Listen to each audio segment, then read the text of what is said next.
le message glorieux de la parole. Nous ne sommes pas là pour passer un moment. Les frères n'ont pas mis des chaises ici au dehors pour être à la fraîche, pour être bien, parce qu'on a une église. Mais si on vient vers vous, c'est Christ qui vient vers vous. C'est le Seigneur qui vient vous trouver ce soir à vous, qui n'avez pas l'habitude de rentrer et que ça fait peut-être des années et des années que tu n'es pas rentré là. Mais regardez que l'amour de Dieu est grand, qu'il est sorti ce soir à ta rencontre. Amen. Parce que nous servons un Dieu vivant. Amen. Un Dieu glorieux. Un Dieu qui ne te condamne pas ce soir. L'homme te condamne. L'homme te dit que tu ne mérites rien de Dieu. L'homme te dit que ton cas est désespéré.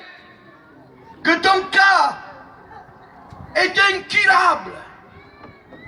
Parce que tu te dis, j'ai tellement tourné le dos à Dieu. Mais ce soir, je viens avec un message glorieux, un message d'amour. Si Christ regardait mes péchés, je ne serais pas là. Si Christ voudrait me peser à sa balance, on ne ferait pas le poids.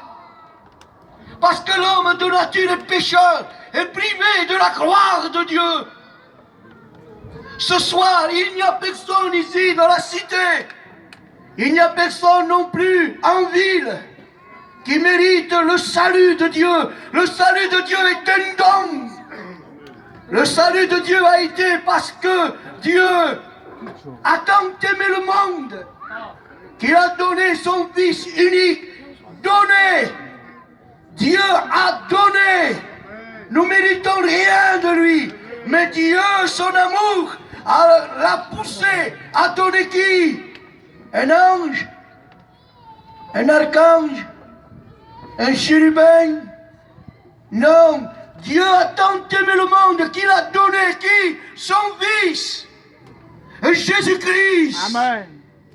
Et Jésus, je peux te dire ce soir, écoute bien, que Jésus est venu sur terre pour sauver l'humanité. Alléluia. Parce que sans le sacrifice de la croix, il n'y a pas de salut. Il n'y a pas de pardon. Il a fallu qu'un juste meure pour que le ciel soit ouvert et le pardon des péchés. Le pardon des péchés, personne ne pouvait le faire. Dans l'Ancien Testament, les sacrificateurs apportaient des animaux. Ils sacrifiaient des animaux. Mais c'était pour couvrir le péché. Il a fallu quelqu'un qui descende du ciel